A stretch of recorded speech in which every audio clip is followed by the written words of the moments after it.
playing another Pay Me No Mind sports and entertainment video. I got to get right into it because there are a lot of a lot of different topics that you can zoom in on in this new movie on Netflix called The Unforgivable. Newer. It stars Sandra Bullock as Ruth Slater, John Bernthal, who's turned into the white Samuel Jackson. All the movie roles that he has lately. You got Vincent D'Onofrio, Viola Davis.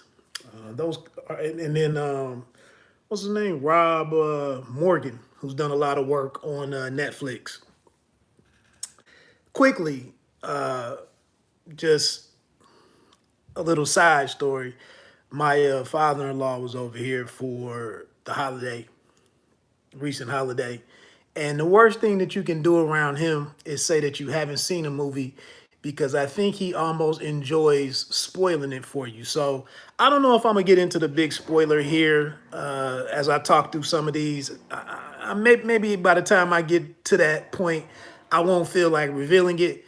But I think it does have an interesting reveal that's part of the payoff in watching the movie that my father-in-law robbed me of experiencing, in real time.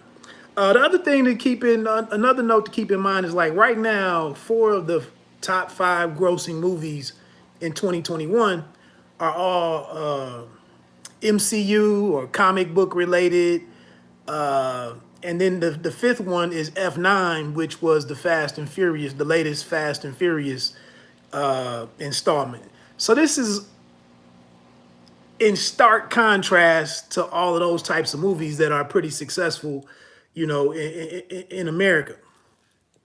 I saw right now that it's not doing so well with critics on Rotten Tomatoes, I believe is the one. And I think one of the quotes that I saw was that the movie is contrived and unrelentingly gritty or something, or negative or something, or full of doom. I don't know how this movie is any more contrived than American Beauty, in comparison. But, somebody didn't like it. Long story short, I enjoyed the movie. I would watch it. It's not the most action-packed movie, but based on the subjects that it deals with and how closely it is down to earth, it is. I would watch it whenever I had some time to kill. It is just under 2 hours, but I don't think it didn't really feel that long of a movie. And like I said, I thoroughly enjoyed it. It's one of my. I just said a few weeks ago that the Harder They Fall was probably in my top three of all Netflix movies. And this might be right there in my top three, top five in all of the Netflix originals that I've seen over the last 5 or 6 years. I just felt like it was really Netflix movies have had a tendency for me to get to the end of the movie and really not. It really not accomplish anything after your hour and a half or 2 hours. And I think this one gets over the goal line pretty well. Shout out to director Nora Fingscheit. I'm gonna go with that. I thought she did a phenomenal job. I think for me, when I see kind of the movies with that overcast look, and the characters have a lot of grit on them, are pretty scuffed up really well, kind of like Mayor of Easttown with Kate Winslet. Here we have Sandra Bullock. I didn't know how she was going to be able to play when I saw the trailer, a convict. But luckily, she's not asked to be behind the wall for any of this. We just see her released back out to the real world. Shout out to the writers. I thought they did an excellent job. This is actually a movie that's upgraded or based on a 2009 British series called Unforgiven, but the writers were Peter Craig, Hilary Seitz, and Courtney Miles. I thought all the performances were excellent. A lot of people did some great work in small helpings, with the exception of Sandra Bullock, who carries the load here. I think it deals with obvious themes of forgiveness, judgment. Right now in the world with social media, you're invited, you're encouraged. You can't help yourself but run online and to pass judgment on somebody or some situation. And this talks about or deals with the consequences of doing that. Maybe even condemnation comes in here. And the fact is, some of this stuff takes place because of these badly flawed institutions that are overseen by oftentimes horrible people. And so we have in Bullock's Ruth Slater. She's just getting at the beginning of the movie. She's getting out after doing 20 years for a murder of a sheriff. The movie takes place in Seattle, Washington, and it takes a while to see what's really happened here. But she was in a house with a sister, a 5-year-old sister, and she was trying to not go with these people. Some people, authorities wanted to take them out of the house. She told them don't come in the house. She warned them and she had a gun. And then the sheriff, who knows them and has a relationship with them, he comes into the house and is shot and killed. And Bullock and Ruth and her sister, Katie, they leave the premises. She takes her sister to a diner, and she makes her really comfortable and tells her that she loves her, but she has to go away. And then she goes and turns herself in. Those are the flashbacks throughout the movie that get us to the end, and where we get the big reveal out of this at the end of what these flashbacks were trying to tell us. So once she gets out, she has to report to her parole officer, played by Rob Morgan.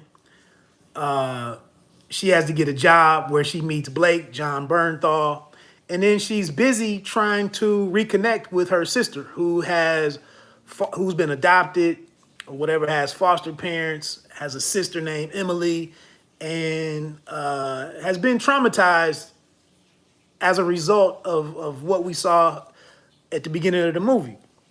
And the thing is, the conflict here is that Bullock really can't get back into her sister's life, her only remaining family member that we're told. She can't get back into her life because she's wearing this stigma, has to live with this stigma of being not only a felon, but a cop killer. And the other story that comes into place as soon as she walks outside of the prison is that the son of the sheriff, one of the sons of the sheriff, the Whalen brothers, I think his name was Keith. Yes, Keith is waiting in the parking lot to keep eyes on her because he doesn't want to let this go. Even though she served 20 years, he thinks she still needs to do more because his life has been ruined by his father not being around. One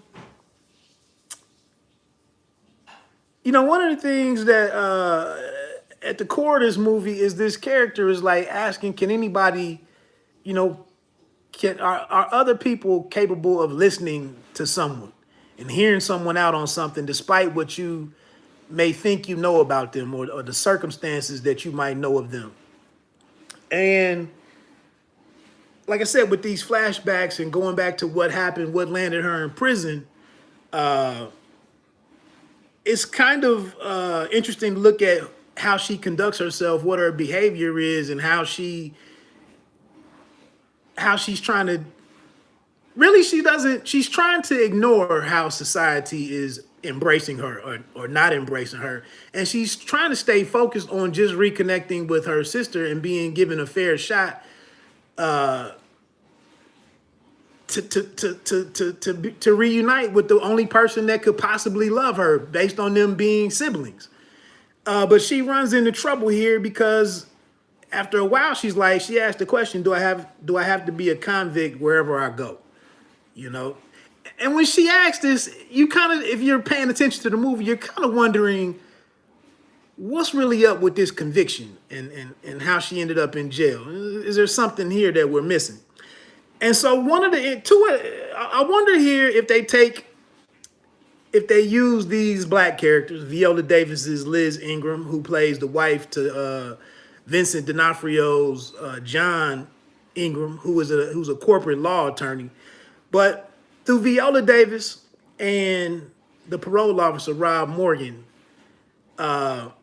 you wonder if they look at her differently because maybe as Black Americans they have a different view of the correctional and rehabilitations, the judicial, all of it.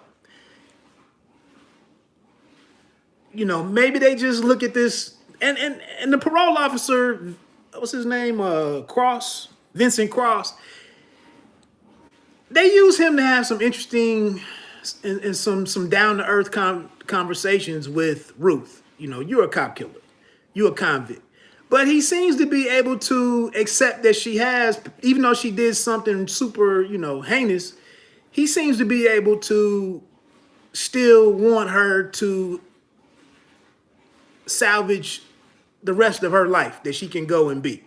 But he's very honest about, and he's cognizant of the fact that it's going to be difficult for you to be accepted again. And are you going to give in to that conflict and do something that lands you back in behind the wall?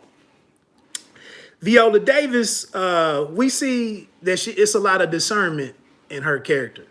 And we see this because when we were first introduced to her, her sons have tried to pull a fast one over with her, and they've done something that she didn't like, and they don't want to tell her the truth. But she tells them, she figures it all out based on the information, the details that she has. And they were doing something with their dirt bikes, motorized dirt bikes. And she's like, I see how much the wood must have weighed. It wasn't enough for one person to build this ramp that y'all were jumping and doing something unsafe. So she grounds both of them.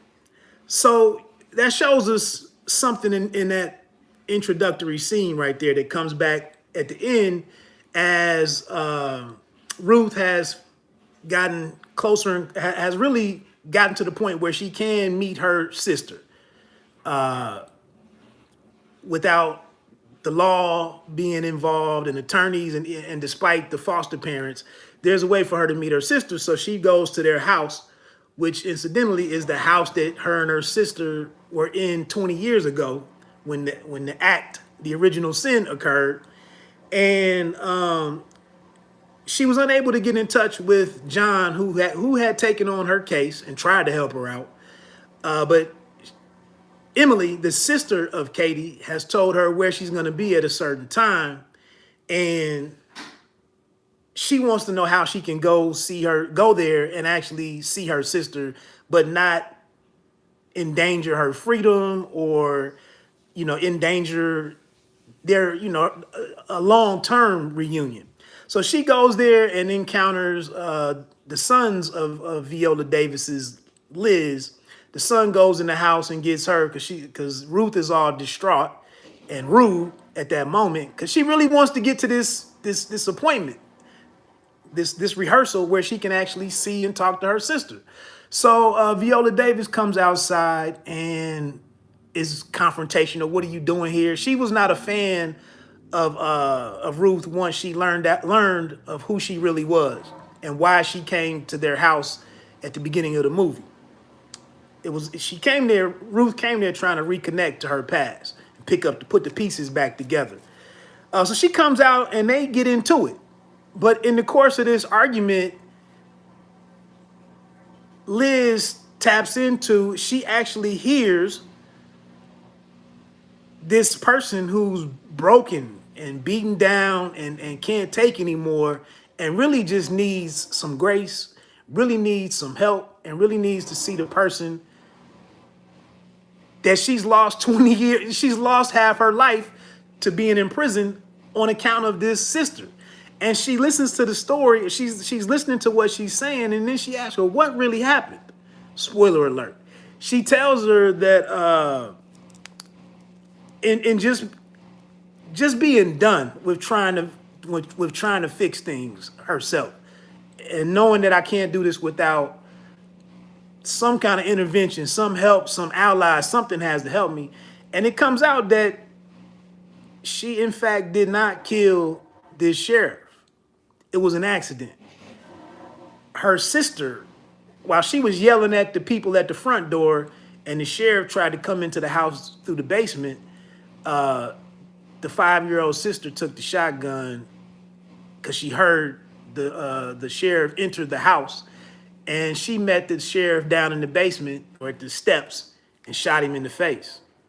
And that's the big reveal right there. So all of these people hate this woman, and all she did was go take the bid for her sister.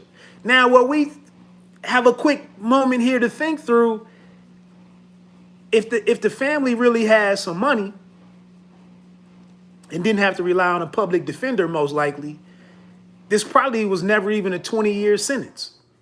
It was a way to explain this. If had a some kind of influential or well-respected attorney been in place, this could have all been averted. It never would have happened like this. So what else do I had to talk in here? Another person that's able to actually hear the how genuine and how safe and what she picks up as real love coming out of Ruth, Emily, who's the foster sister or her sister, Katie's sister in her new family. And Emily goes and digs up these letters that Ruth has been sending throughout the years, and she's brought to tears reading whatever is the content of these letters, and realizes that I know my parents have done a lot to bring, to welcome Katie into the family and to provide her with a safe space. But based on what I've just read here, the existing issues that Katie seems to have, maybe she needs this reunion as well, so that they can she can work through this, and I can help my my sister, to the chagrin of my parents, because the parents didn't want nothing to do with a reunion between the two sisters.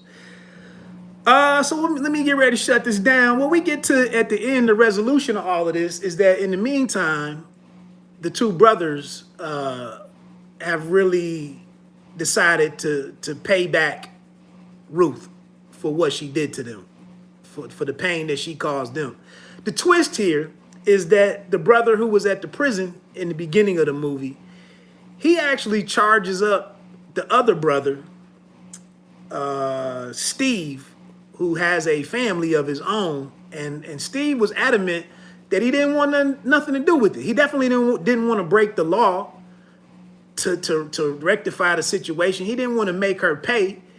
He just said, it's unfortunate that she killed our father, but according to what we have, the law and her being in jail, she served her time. We got to go on and live. But it gets flipped around, and somehow at the end of the movie, Steve, after he finds his brother, who started all of this, is actually sleeping with his wife behind his back, or his girlfriend, his baby's mother. And so now he's pissed off at a whole lot of stuff. And he goes to exact this revenge on Ruth by getting to Ruth's only remaining loved one. So that's what he decides to do, is go kill the sister to make Ruth pay for the pain that he's experienced. So that ties in what we saw with Rittenhouse, with Kyle Rittenhouse and vigilanteism. So it taps on some of these modern headlines that we're into, and it just shows what he does with his little surveillance and putting these pieces together to go pay this woman back. He actually has the wrong person that he's went and abducted and is holding, hostage to make Ruth come to him so that he can kill her in front of her. Yeah, to make her really pay for all of this. And so that's kind of how the movie ends. Is Steve calls Ruth to this construction business or rock and gravel place, and he thinks that he's gonna kill Emily, who he thinks is Katie, in front of Ruth, and then he'll have revenge. And of course, Ruth basically gives him, she tells everything to him except for the fact that who really killed how his father really died. She doesn't get into that. And then she doesn't even get to tell him, to point out to him that this isn't even Katie, this is Emily. She just tells him, you think you're going to solve all of your problems, but if you could live a day in my shoes, since you've been spying on me the last several weeks, if you don't want to trade places with me, and you definitely don't want to do 20-year bid that I did behind the wall for circumstances that were really out of your control. These circumstances put you here, and now your response to that is only going to make matters worse for you. He can't do it. He's not a killer. He was just very upset. And so that's how it all plays out. The police show up.